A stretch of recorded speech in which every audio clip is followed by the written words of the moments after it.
Hi everyone, welcome to Learning Taxes with ClearTax. We are in our module 2. We've already finished module 1. You've learned some basics about income tax, a lot about ITR, income tax return filing, some basic concepts. But now it's time to take a little bit of depth. So this module is focused on giving you slightly more in-depth knowledge on income taxes. Let's begin right away. Before I start, it's time to congratulate our ClearTax champion. This is CA Priyank Shah from Gujarat.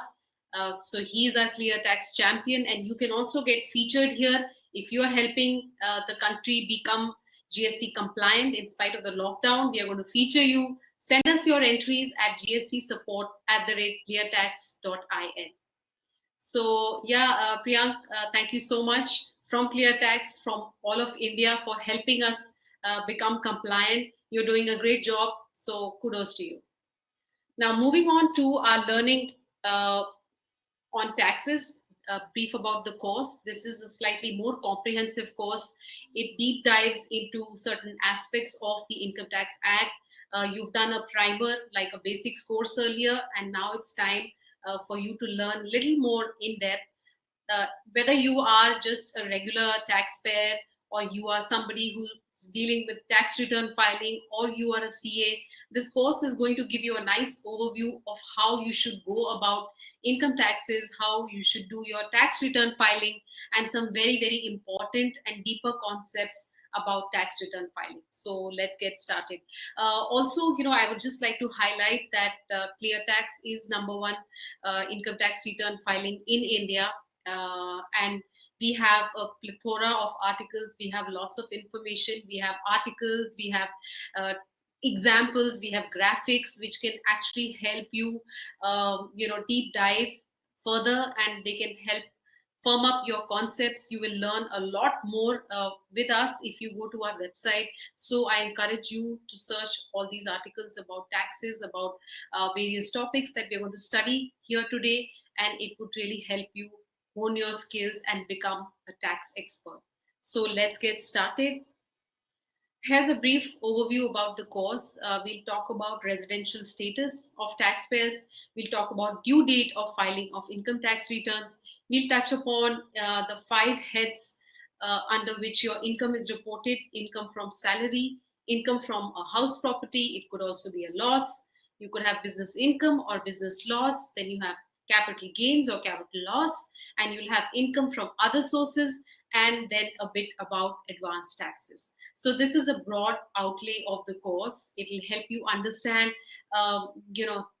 these various aspects about tax return filing. What are the things that you should watch out for, and what are the some of the important concepts that can really influence your taxes. So let's get started quickly. All right, the first topic here is about residential status. Now, it's residential status is actually a very basic and primary concept, and it's applicable to nearly every country, that you may be paying taxes in or you may be a resident of. Now, usually when we say the term resident, it can have different meanings. Some people may understand it as someone who's living at a particular place, like I'm a resident of Gurgaon, or we may be saying, that we are living here, but our office is somewhere else and we live there on rent. So you may be a resident physically of one place, but you may have a hometown somewhere. So that's why, residence actually has different meanings. And therefore, for the purposes of the Income Tax Act, the Act itself has defined what a resident shall mean.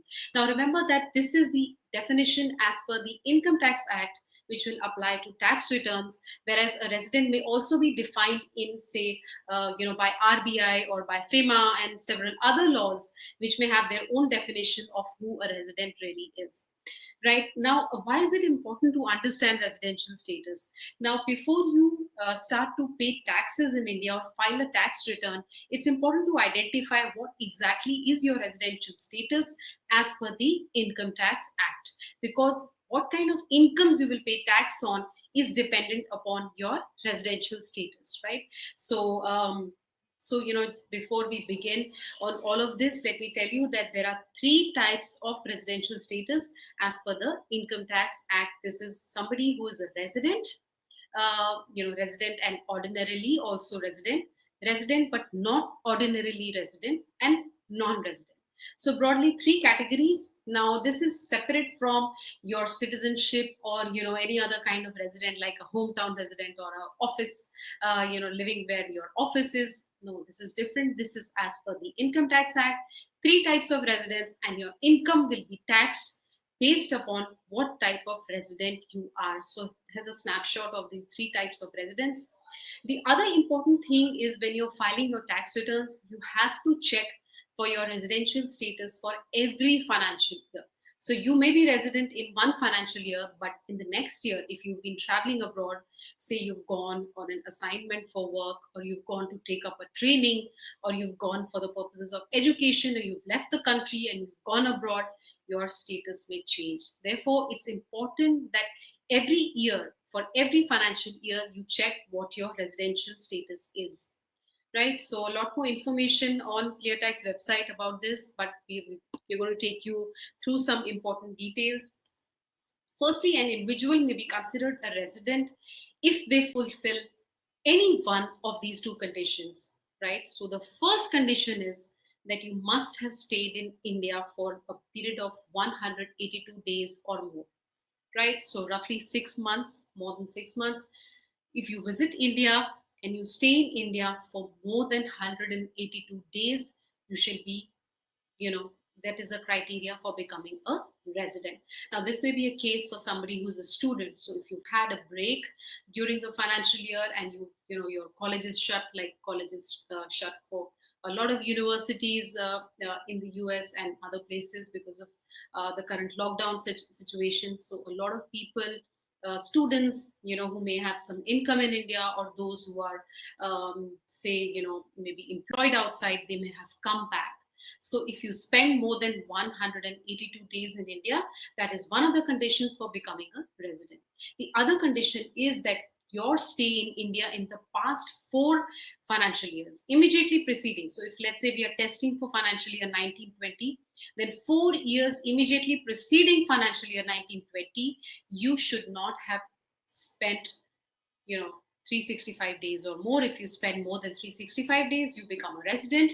And you also need to satisfy 60 days in the current financial year. So pick up the current financial year. If you exceed 182 days, you're a resident. Okay, if you're not spent 182 days, test if you've spent 60 days. If your answer is yes, go back to the past 4 years, test whether you've completed 365 days. And if you meet that condition, then you may be a resident. So any one of these two conditions, if you satisfy, you become a resident. Now, recently in the budget of 2020, a new amendment was made where they said if there is a particular citizen of India who's not paying taxes in any country, right? So there may be some very smart people out in the world who are not residents of any country.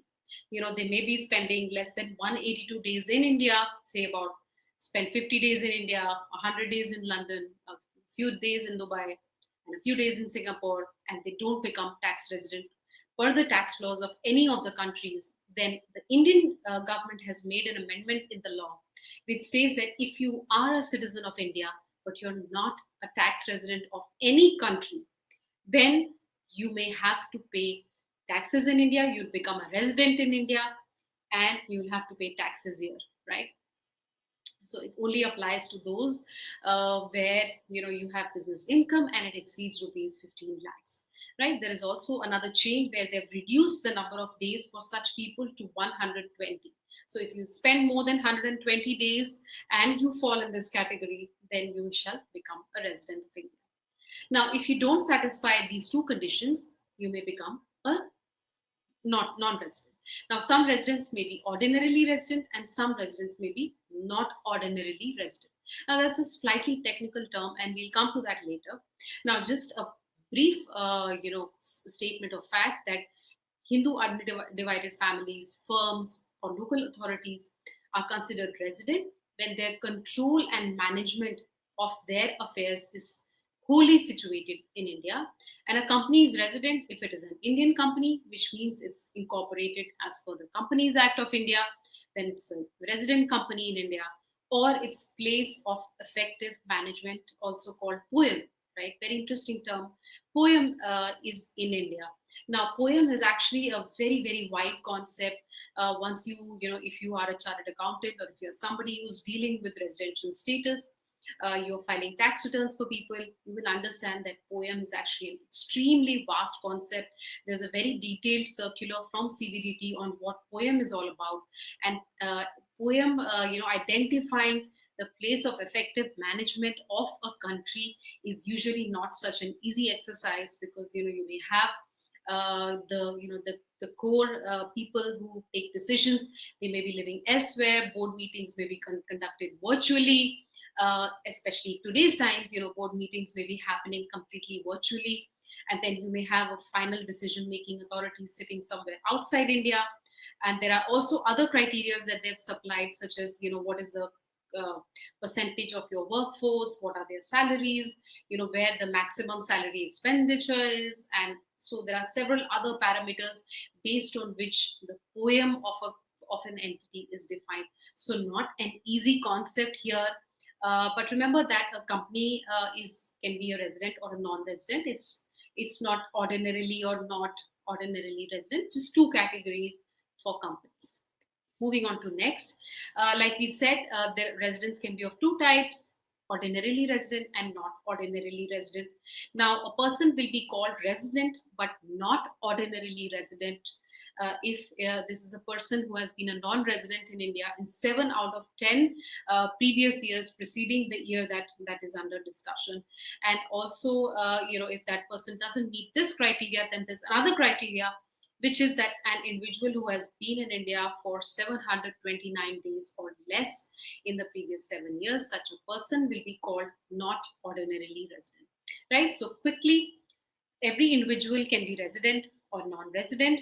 Non-resident, easy to define. You have those two conditions: 182 days, or the other condition, which is 60 days in the current year and 365 days in the 4 preceding years. Any of these two conditions, if you meet, you become a resident. If you don't meet these two conditions, you're a non-resident.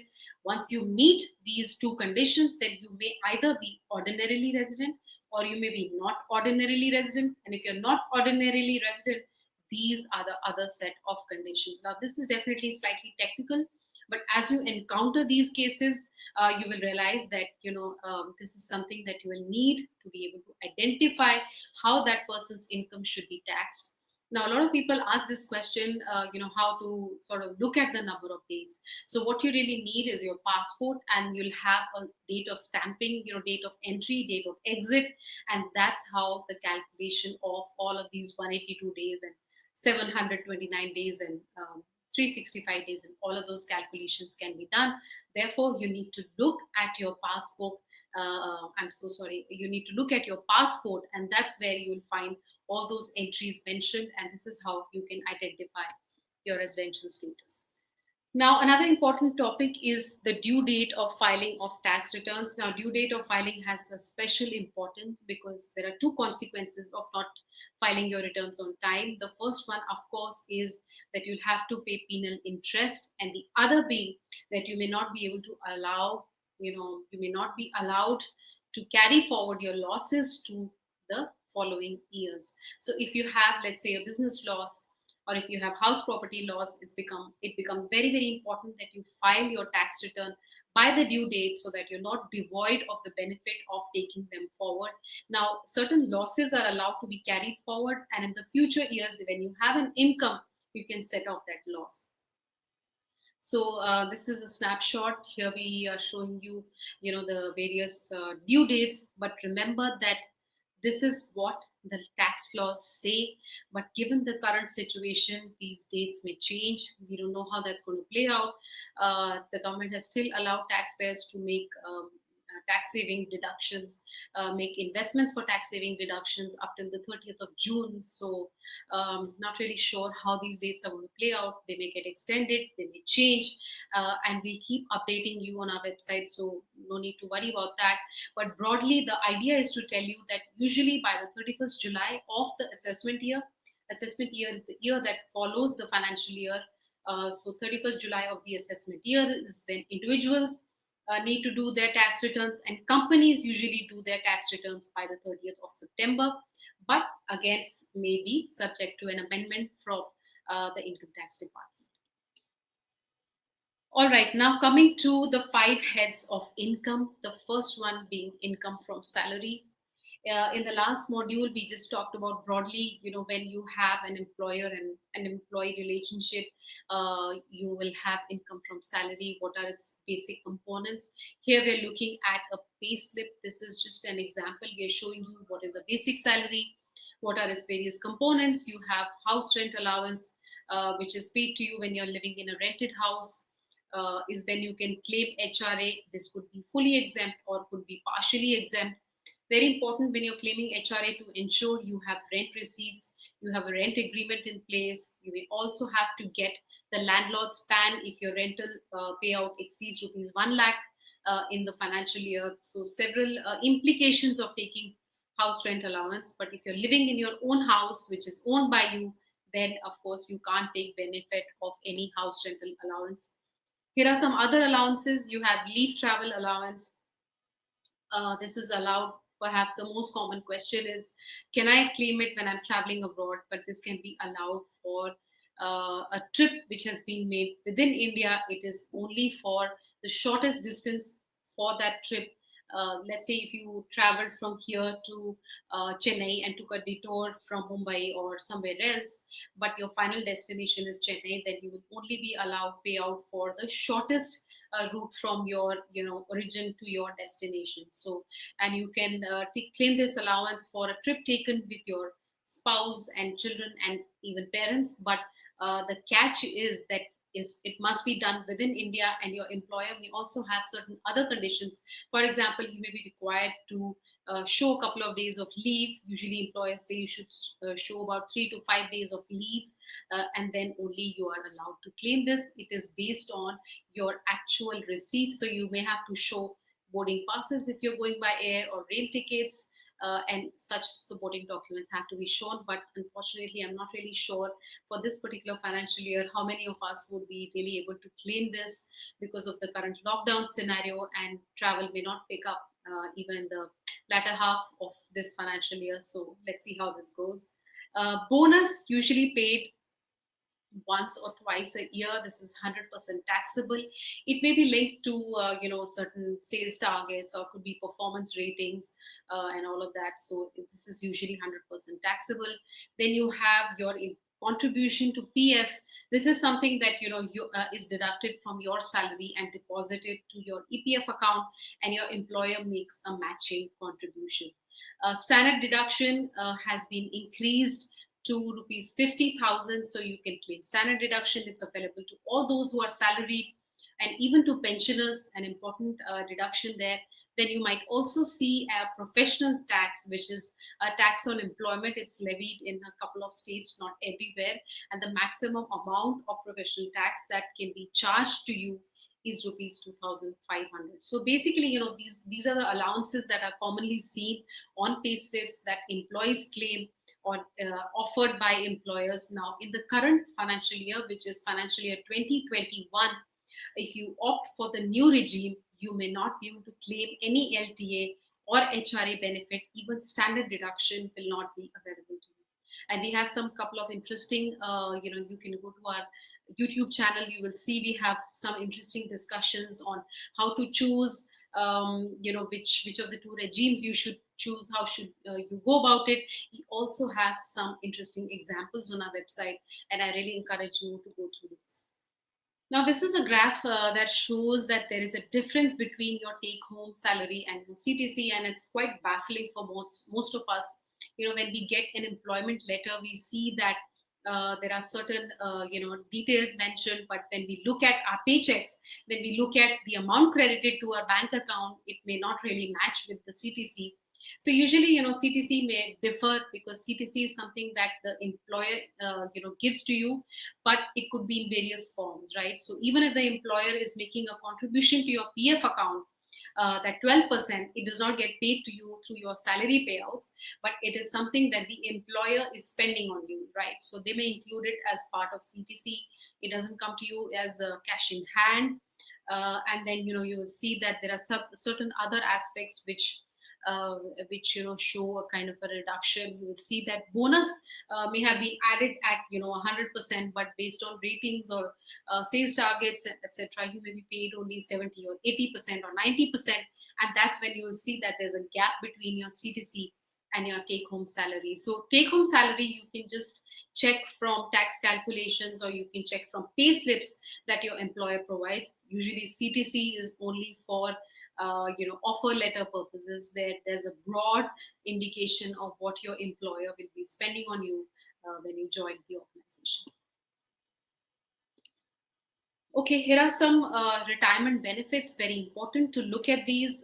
You have exemption for leave encashment. This is when you have accumulated leaves, and it's fully exempt for government employees. So is gratuity. So you will see that if you have certain leaves accumulated, your employer is going to pay out some leave encashment to you. There are certain rules on according to which this is taxed, and this is an excellent retirement benefit. It's available both in the new and the old regime. So you must if your employer has this option, you must be aware about this. Then you have there are certain VRS related exemptions which you may be able to claim if a voluntary retirement happens. Pension, which is received either monthly or as a lump sum, is also a type of a retirement benefit. Then you have gratuity, which is eligible when you have spent more than 5 years in an organization, and it is paid when you retire or you resign. And then you have a relief under section 89(1). Very, very important to understand this relief. I'll give you a primer on this. Let's say if you have in the current year you receive certain areas that belong to the previous year. Now this usually happens for government employees when the government announces a hike in DA percentage, or a certain payout is increased, but that financial year may have already closed, and then areas are paid out. So this relief makes sure that you don't pay any extra tax because a certain salary was paid to you later. So effectively, there's a formula which can be used to calculate what is the taxes you would have paid on that areas in the year if they actually belong to. So whichever year they belong to, what would have been the tax outgo then, and what is the tax outgo now when they are received. The difference between the two is a relief allowed under section 89(1). So this relief makes sure that you don't end up paying higher taxes because the regime change happened, or because you've received your salary late, so you don't end up facing a higher tax incidence, is the reason why a relief has been allowed to you. Okay, coming to next, which is income from house property. Now, income from house property is, usually the way it is understood is that it means you have a certain rental income from owning a house property, but you may also have a loss, and a loss under the head house property happens when you do your interest on home loan payout. So if you're paying any interest on a home loan, but you've not rented that accommodation to anybody, is when you will face a loss under the head house property. So let's understand this in more detail. Firstly, if you have a fully constructed house, that's the property that gets covered here. Now, because of the name, it appears like income from house property. So a lot of people ask this question: oh, what if I have an office? There's a building nearby. I bought an office space there, and I've rented it to somebody. Does that count as income from house property? Yes, very much. So any kinds of property, could be commercial, could be residential, all of those are considered as house property. Income from those is clubbed here, except in situations where you may have a house property but you're using it for the purpose of your business, right? Then whatever repairs you may do to that house property, particular it could be an office or whatever repairs or maintenance you do, you may be allowed to claim as a business expense, because you're using your own property for business purposes. Therefore, those expenses may be allowed to you, and that property may not be taxed here separately, but largely it covers all kinds of properties that you own, which could be residential or it could be commercial, right?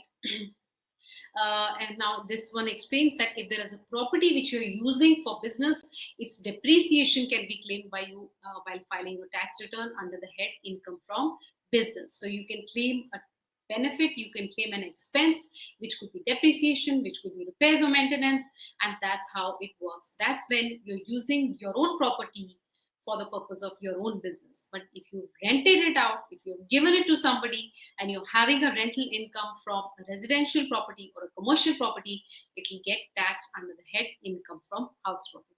Now, there could be two types of property for tax purposes. One is a self-occupied, so you have a house, there is no rental income, there is no EMI, that's your self-occupied property in which you live, and even a vacant house is considered a self-occupied property. Or you could have a let-out property, which means you, as simple as it sounds, which you could have rented out to somebody, is known as a let-out property. Now, this is a chart that explains how income from house property is calculated.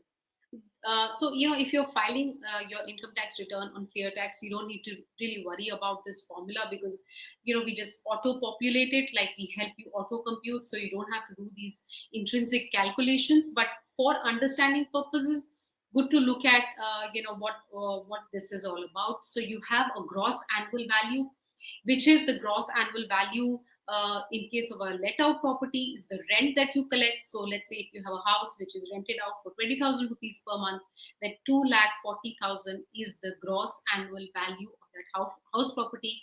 If you have a self-occupied house, then the gross annual value shall be zero, right? And we'll come to that situation where you have 3 or 4 properties, and how are those getting taxed. Are their gross annual values also considered zero? So I want you to park that question at the back of your mind, and we're going to come back to it. But for now, the gross annual value of a self-occupied house property is zero, and that of a rented property is the rent that you collect in the whole year. You're allowed to reduce municipal taxes. These are the taxes that you pay to the municipal authorities. If you paid a lump sum, then you just claim all of it. It's all allowed on a paid basis. It's not on accrual. So let's say in this year you paid municipal taxes for the past 4 years, then you can claim all of that amount in this year itself, right? So that's how this works. The difference between gross annual value and municipal taxes is the net annual value. Imagine if you have a self-occupied house where the gross annual value is nil, is zero, then you will not be allowed to claim any municipal taxes, and your net annual value shall also be zero. It shall not be negative, it shall also be zero. Now, from the net annual value, you're allowed a 30% deduction. Now, this deduction is towards any repairs or maintenance. The government has given a flat rate of 30% of the net annual value. Now, whether or not you had any expenses on repairs, you've got the house painted, you've done a few, certain amount of repairing, you've, altered it a little bit. In that case, no questions asked. Nobody will ask you how much you spent. A flat 30% will be allowed to you every year.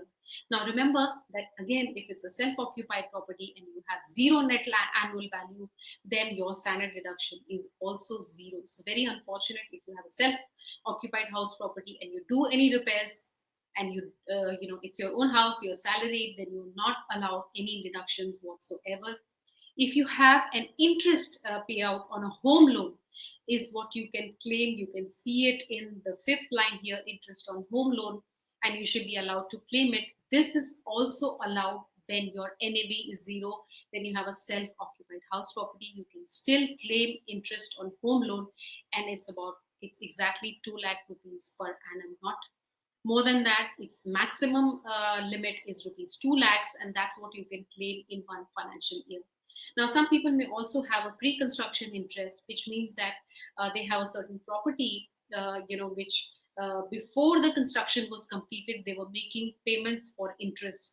Now, whatever interest payout was there before the completion of construction is called pre-construction interest, and that entire interest, it could be 5 lakhs, 10 lakhs, 2 lakhs, 20,000, 30,000, whatever it is, the entire amount is called pre-construction interest, and you're allowed to claim it in 5 equal monthly installments. 5 equal yearly installments, and you can only claim it once the construction is complete. But the catch is that the maximum deduction towards interest on account of both current year's interest on home loan and the pre-construction 1/5 interest should not exceed rupees 2 lakhs in a financial year. So that's the maximum cap on interest on home loan, and you cannot exceed it if you have a self-occupied property. Even in case of a rental property, now the loss. Say if you're only claiming interest on home loan, you'll have a loss. So even in case of a rental property, the maximum loss has been capped at rupees 2 lakhs. And you can actually go through some interesting examples on our website where you will see we've done some computations. We try to show you how interest works out, how loss on house property is calculated. And I suggest that you go through those examples on our website. Right. So this is broadly on how income from house property is calculated. But remember that you don't need to really worry about doing these calculations manually. You can just log on to our website and just add the values, and you will arrive at what is the deduction that you can claim. Okay. Now just bringing back that question of what if you have your only 2 or 3 self-occupied house properties. Now, there was a change made in the recent budget where they said effective financial year 1920, any 2 houses can be treated as self-occupied, right?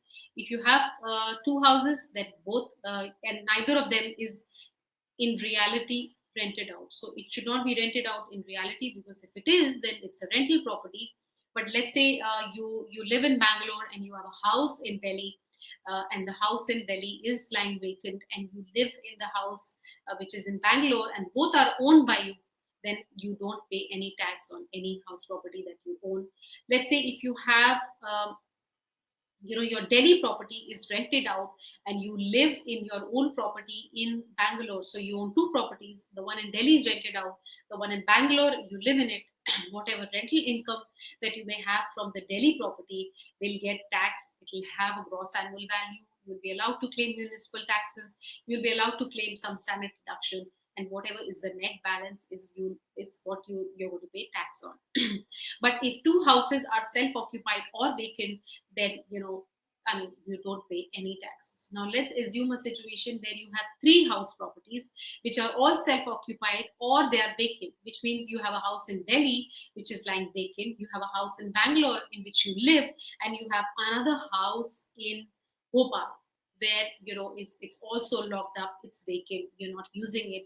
In that case, you will have to pay notional tax, or notional rental income will be calculated, and you'll have to pay tax on it because you own more than 2 house properties, right?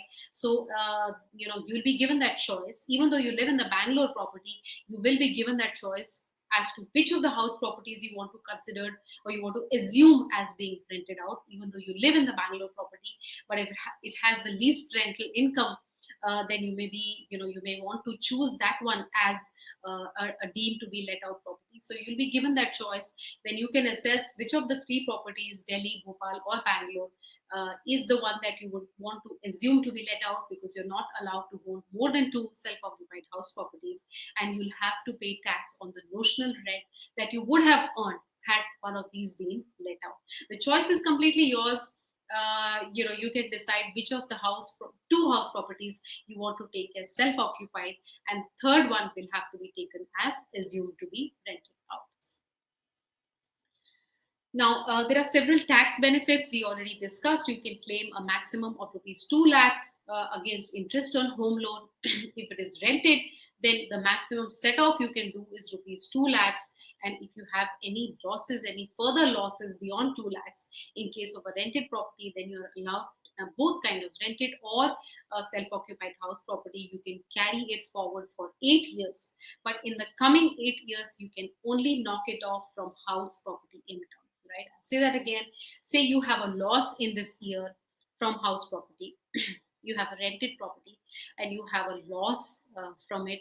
Then that loss up to rupees 2 lakhs you can set off in this year from, say, salary income or interest income, and whatever is the excess you can carry it forward in the next financial year. You may again have loss from the same house property, and you may have loss which is carried forward from the previous year.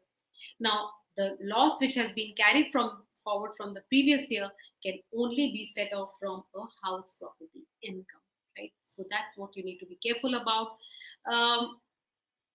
Deduction on interest is limited to rupees 30,000 instead of the rupees 2 lakhs when you are taking a loan for repairs or renovation. So remember that when you're taking a loan for repair or renovation, your interest deduction is limited to rupees 30,000. Now, besides deduction for interest, you also get another deduction for principal repayment of a home loan, and that's allowed under 1.5 lakhs limit of Section APC. But there are certain conditions you must satisfy, that the home loan must have been taken for purchase of construction of a new house property, and this property must not be sold within 5 years from the time the possession was taken. Right? Some conditions you need to meet, and there is one more section where you can claim certain tax benefits. Pre-construction interest, I'll take a moment, I'll allow you to go through this, and then we'll move on to the next slide because we've already discussed pre-construction interest. All right. Moving on to the next, which is income from a business or profession. Right.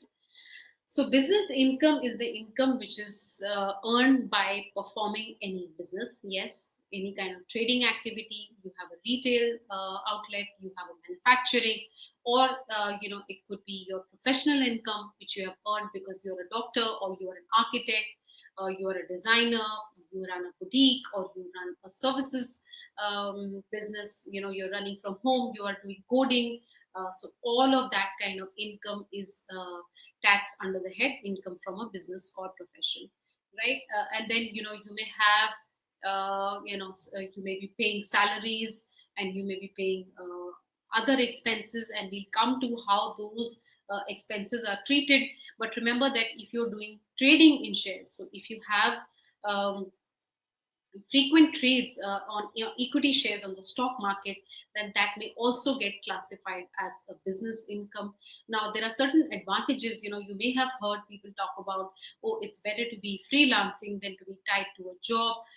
The benefits are that as a freelancer, you're allowed to claim certain expenses that you may have incurred to earn that income, to earn your freelancing income. So you will be allowed to deduct any expenses. But if you're salaried, and you let's say you're buying books, or you're buying taking up an online course to enhance your skills, well, that all of that money, you don't get any deduction for it. You're not allowed to knock off those expenses from your salary income, but that is allowed to be done when you have a business income and you're not salaried. So very interesting to learn about this, whether you're dealing with freelancers or you're dealing with people who run a business, all of their incomes will get taxed under this head. At this point, I would also like to introduce the concept of speculative income. Speculative income usually takes place, when you're doing transactions on the stock market and you're not taking actual delivery of the commodity, right? Of the stock or the share. You're not doing delivery based trade. You're just doing intraday trading. That kind of trading is called speculative, and it has different set of rules. It's different from normal business income. It's carry forward, its taxation may be a lot more different. So whenever you are dealing with business income, try and rule out the possibility that this is speculative income, because if it is speculative income, its taxation will be very, very different. Cryptocurrencies, as we know, is digital money. It's very it's all over the news in these times. Recently there was a ruling where the Supreme Court said that these are not unauthorized currencies, these are not illegal, and it requested the RBI to take measures to and to the tax department to take measures to put together rules around cryptocurrency taxation. Now, cryptocurrencies may be in many forms. You may be holding them just like you hold equity shares, or you may have actually mined them. So there are guys who do software stuff, and they mine these cryptocurrencies. And taxation, when you are a miner yourself, it could be completely different. Or if you're just holding it for the purposes of gain, you may have certain income, and that income may be taxed as business income. So a lot of interesting and upcoming scenario in taxation is the cryptocurrencies taxation. Important to understand how these work, how they have to be taxed, what should be their value, purchase value, how should that be estimated if it is taxed as a business income, are you allowed to claim any expenses from it. A lot of open questions on cryptocurrencies, and hopefully the government will clarify them in the near future. Now, here's a look at some eligible expenses under profits and gains of business and profession. When you're calculating your taxable income, there's this small graphic that you can see your business receipts, whatever revenue or receipts that you have, you're allowed to deduct your expenses, and what you arrive at is the net value is your taxable income. So certain expenses like depreciation or salaries that you're paying out, if you're paying rent for the premises where you're running your business from, if you have electricity expenses, you have printing costs, you have, you bought chairs and tables, those may be allowed to be capitalized, and then you can claim depreciation. So whatever expenses are directly related to the running of your business is what you're allowed to claim from your business income. Remember that if you're paying any penalties, like any hafta kind of stuff to police walas, then sorry, that is not an eligible expense. But most of the other expenses which are completely related to your business, so paying salaries, running a pantry for your office staff, buying stationery, buying printer paper, and then all the other assets that you buy, could be a printing machine, could be tables, chairs, could be an air conditioner. All of those assets get capitalized, and will come to capital assets in a little while. But on these assets, you will be able to claim depreciation as an expense from your revenue, and that's a great advantage of offering your income to tax as a business income, because business incomes, you're allowed to net off expenses, and I hope you've got a gist of what are these expenses that you can knock off. Okay, here's some more detail. You can just go through this: rent, repairs, and insurance that you pay for the building, any depreciation for, you have some plant and machinery, you have salary payouts, you have legal expenses, you're paying to a lawyer, or you pay to a CA for setting up your business, for getting a name for your company, for doing basic incorporation stuff. All those expenses you can claim. If you are making contributions to PF of your employees, even that is an expense that you can claim when you're offering your business income to tax. Remember, these are some non-deductible expenses which are not related to the business. I'll give you an example. Say if you're a freelancer, and you're using your phone extensively, for your personal calls, then those personal calls are not allowed as an expense. But whatever are your business calls, those are allowed as an expense, which can be claimed from your freelancing income. Now, it may be difficult for you to sit every month with a printout of your bill and start knocking off, expenses, calls which are related to your profession. But you can do a rough analysis. You can say, for the past 3 months, usually 2/3 of my bill relates to my freelancing job, and therefore 2/3 of my bill is what I want to claim under this head as a deductible expense, and 1/3 you may consider as personal, and you may use that same criteria month on month to claim your expenses on your phone bills. Any other amount that you may have paid to a relative, say, you had a visitor and you decided to give them 2,000 rupees, then sorry, that's not an allowable expense. It should be directly connected to your business. Also, remember, you're not allowed to make any cash expenses. So cash expenses, you must keep bills, you must make payments through check or online means, and those are the ones that you can claim, right? Okay, coming to the next and the very interesting head of income, called income from capital gains. Similar to income from house property, where you may have a loss from house property, or a business where you may have income or a loss, even from the sale of capital assets, you may have a capital gains income, or you may have a capital gains loss, right?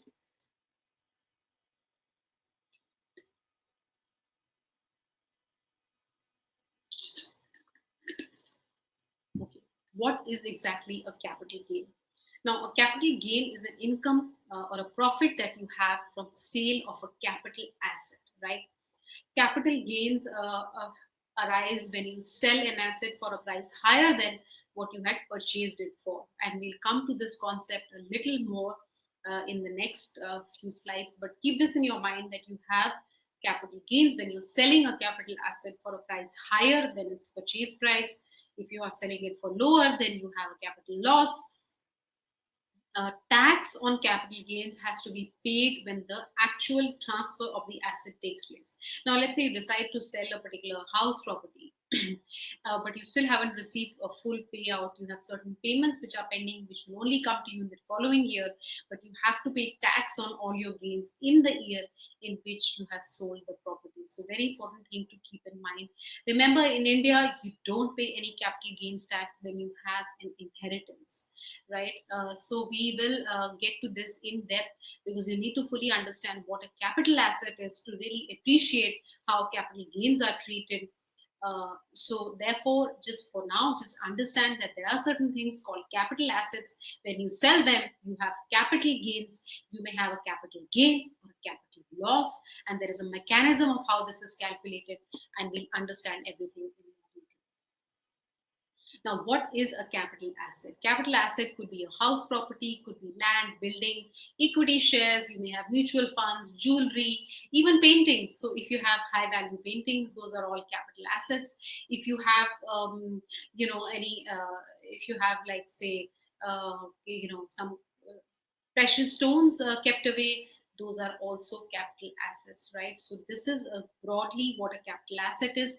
Mutual funds of all types, equity mutual funds, debt mutual funds, all of them are considered capital assets.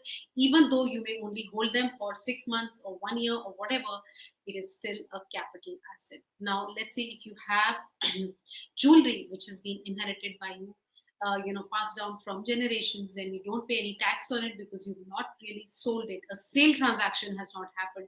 Similarly, a house property which is inherited from parents, you don't pay tax when you inherit it. That's a completely different concept from capital gains tax. Right now, there is no inheritance tax in India. Okay, so this is all about period of holding. Now that we are talking about how long this has to be held, listed securities, which means simply equity shares which are listed in India on a stock exchange, are called listed securities. If you have equity mutual funds, or if you have zero coupon bonds, for them, if you hold them for a period of less than 12 months, less than or equal to 12 months, in that case, they will be short term capital assets and you'll have a short term capital gain. If they're held for more than 12 months, they'll be long term capital asset and you'll have a long term capital gain. Now, why is it important to understand these periods of holding? It's important because whether it's a short term or a long term capital asset will define whether it is a short term gain or a long term gain, and accordingly you will have the tax rates applied to it, right? So short term capital gains may be subject to a different rate of tax, and long term capital gains may be subject to a completely different rate of tax. So very important for you to see this bifurcation. Now, land or building or unlisted shares, both of them considered short-term assets when held for less than 24 months, and long-term assets when held for more than 24 months. And you can see in case of debt-oriented funds, so equity funds 12 months, but debt funds 36 months is when you should hold them for. If you go beyond 36 months, uh, any gains will be considered long-term capital gains, and the tax rates will be different. Now, in case you have inheritance, so let's say if you have a land, or say a house property which has been inherited by you, and you want to sell it after 1 year, then will it be short term or long term? Yeah, it shall be long term, because in case of inherited assets, the period for which this asset was held by the original owner is also considered, right? Say, for example, your parents have held an asset for 10 years and you inherit it, right? So, if you decide to sell it within a few months of your inheritance, it shall not be taken as a short term capital asset, it will be long term, because all the time that for which your parents held it will also be included in calculating the period of holding. So, very, very important and relevant to understand the period of holding of your capital assets. Another very relevant concept in capital gains is indexation. Now, what the government really says is that the value of money increases over time. So, let's say if you bought a property in 2005, today, its value may have increased by 5 or 6 times. And if you decide to sell it off, you may see a huge capital gain amount, that you need to take care of. So the government says, okay, what we will do is we will allow you indexation. And that means that we will allow you to inflate the cost of the asset. So you bought it in 2005, but we'll give you certain indices. You can multiply with that index and divide by the index of the year in which you have bought the property, and you can inflate the cost. So if you inflate the cost of a property, then the capital gain value will be less. So the government then understands that the value of money keeps falling, and the value of a house property may have really increased over time. Therefore, you should not be faced with a higher incidence of tax, and that's how indexation works. You increase the cost of your house property notionally, you multiply it by the cost inflation index of the year in which you sold, you're planning to sell, and divide by the cost inflation index of the year in which you bought the property. And what you arrive at is the indexed cost. You reduce that indexed cost from the sale price, and the net amount is your capital gain. Could also be a capital loss, and that's how indexation is done only in case of long term assets. Remember, indexation is only allowed when you have a long term asset, and we just discussed the periods of holding basis which you decide whether it's a short term or a long term asset. This is another interesting concept on set off and carry forward of capital losses. Now, when you have losses under the head capital gains, then you are allowed certain set offs. For example, long term capital loss can be set off only against long term capital gain.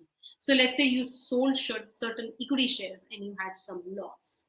Or you sold a house property and you had a loss. Now, in the next year, when you have long term capital gain, or in the same year you have long term capital gain, you can knock those two off. But if you have a short term capital loss, you can knock it off against both long term and short term gains. Both long term capital loss and short term capital loss can be carried forward for 8 years. So you can carry it forward, and in those following 8 years, you can follow the same methodology of set off, and you can keep knocking them off against your gains. You can still benefit from this kind of loss. Remember, this kind of loss forwarding is allowed for both house property loss, business loss, and also for capital losses. But very essential to understand this, because a lot of people deploy these losses to reduce their gains, especially as the financial year ends. You may want to book a certain amount of loss. Let's say you hold a certain security on 31st of March, you go and exit from that security, book a loss, and on 1st April you buy it back. So you have the same portfolio, but you book a certain loss in a financial year to reduce your total capital gains outgo. So very interesting strategy, and I hope at some point you will look up more on this. You will read about it to understand how people do this kind of loss harvesting, as it is called. Just harvest some losses and make sure that you're not paying a high amount of tax. Coming to the fifth and the final head of income from other sources, as the name suggests, this is not any specific kind of income, it's a residual head. You will see that once income is not covered under salary, under house property, or profits and gains of business or profession, or capital gains, it falls under this head. But kind of really wrong to just call it a residual head and just to put everything there. You have to really test all kinds of incomes to make sure they are not falling in those under those four heads, and whatever remains is here, but largely it includes dividend income. You'll start to have dividend income from this year, because dividends have become taxable in the hands of individual taxpayers. So you will have dividend income, you will have some if you have family pension or interest income. The most common income that gets taxed under other sources is interest income. Could be from savings account, could be from fixed deposits, if you have an interest on income tax refund, or if you have gifts which exceed rupees 50,000, they may also get taxed under this head. Very common question: are gifts taxable? Yes, they could be taxable if you receive more than 50,000 rupees from people who are not your relatives. Then it could get taxed. Remember that what is the definition of relative has been defined in the act. It is your parents, your children, your spouse, and your lineal ascendants and descendants, which could include, people like your nana, nani, chacha, chachi. You'll have brothers, sisters, and you will have your spouses, similar relationships. If you receive money from them, those are not taxable. And you must go through, whenever you are testing for this, you must go through what is the exact definition of a relative as per the Income Tax Act, and whether the particular relative is covered or not.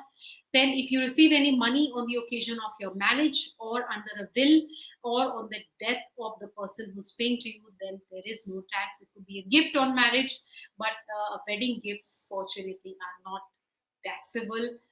Although I'm not sure how many people are going to get married in this year, and how many of those will be receiving gifts in this time of crisis. But certainly exceeding rupees 50,000 without any good reason, taxable. Uh, but remember, if you're able to round it off, say it's a financial year and you receive 50,000, 60,000 from your friend, and before the year ends, you return it back, then it's not a gift. It was an arrangement. You took money, you gave it back, and you're good with this. So that's how gifts are taxed.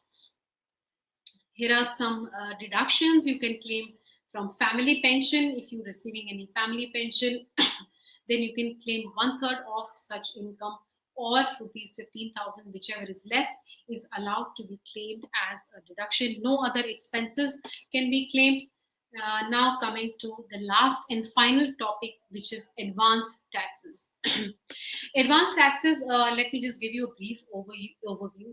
Now, as you pay, receive income when you are a business, right? When you're salaried, all your taxes, most of your taxes are taken care of by TDS.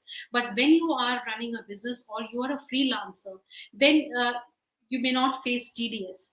Say if you're running, a retail shop, then you are making sales and you're making purchases. You may be paying certain GST, but you may not face any income taxes. And that's where the government has plugged in this loophole by asking you to pay an advance tax. So the government says, if your income, whatever it is, if your taxes on that income are X amount and they are not covered by TDS, and this gap is 10,000 rupees, then you must pay an advance tax, right? So estimate your taxes, see what is covered by TDS. If you have a balance which exceeds rupees 10,000, then you must pay an advance tax. Now, everybody has to pay advance tax. If you run this calculation for a salary, I mean, you check how much TDS takes care of, and you'll not see that 10,000 rupees gap mostly. But if you have interest income, if you have capital gains income, if you have rental income, or if you have business income, in any of these situations, except salary, any of the other incomes, you may be in an advanced tax scenario. So you may have to pay advanced taxes. Now, this helps the government collect taxes as you earn. So very, very important to make these payments on time. And if you don't make advance tax payments as per the schedule, and here is a look at the due dates for advance tax payment. If you don't make payments as per this schedule, you will face a certain penal interest. So very, very important to make sure you're making advance tax payments, especially in today's times. As you know, we are in the lockdown scenario, the government is struggling, businesses are struggling, but tax payments, should be made per the due dates. The first due date is still away, it's on the 15th of June. This is for your advance tax dues for the months of April and May, and up till 15 June. Just estimate whatever annual tax outgo you may have, and deposit 15% of that, right? So in by 15 June, make an estimate of your annual taxes and deposit 15% of that as an advance tax. That's the meaning of this schedule. Similarly, by 15 September, whatever you have already estimated, take 45%, reduce what you have already deposited, and go and deposit the remaining balance, right? So this is how the schedule works. You must follow this schedule. It will help you save penal interest, and it will help the government run their own shop properly. It will help them collect taxes on time. Yeah, so that's what we have mostly for you. I hope you found this session useful. This is a and a depth review of income taxes, but there's only so much that we can cover in an hour. There is a whole lot of information. There's a wealth of information available on our website, and which can help you understand these topics even more deeply. We continue to launch new e-learnings. We have several courses available, and if you really want to try any of these things out, you must actually go on to our website, create a login, and see how these things work. You can understand how salary income, house property income work. You can test out our software. You can file your tax returns. Remember that income tax e-filing is easiest on ClearTax. We have India's number one income tax return filing website. We have a product for CAs which can be used by them for filing of ITRs for their clients. So we allow you to do bulk e-filing for your customers. You can upload tax returns. You can see how easy it is to file on ClearTax, and by using our Tax Cloud product, you can really succeed and you can finish your work in a very timely and easy fashion. We also have ClearTax GST, which is used for filing GST returns. Extremely user-friendly product. We have the entire suite of products. So you can do e-invoicing, you can generate e-way bills, you can file GSTR 3B, GSTR, and all of the other types of returns. You can run reconciliations, you can generate various kinds of reports. So a very, very essential part of your compliance is our ClearTax GST software. You must try it out. Then we also have ClearTax TDS, which is used by taxpayers for filing TDS returns. Again, a very easy, intuitive software, which is very, very popular amongst CAs. So that's all we have for you today. I hope you enjoyed today's session. Do give us your feedback. Let us know if you want to learn anything more, and we'll come back to you with more e-learnings. Thank you so much for being with us today, and I wish you all the best. Stay at home and stay safe, and do send us your entries on you're being a ClearTax champion, a champion of the day, where you've helped the country do compliance in these times of crisis, in the times of lockdown. And I hope very soon we are all going to come out of it successfully, happily, and in a very healthy way. Thank you so much for giving me your time.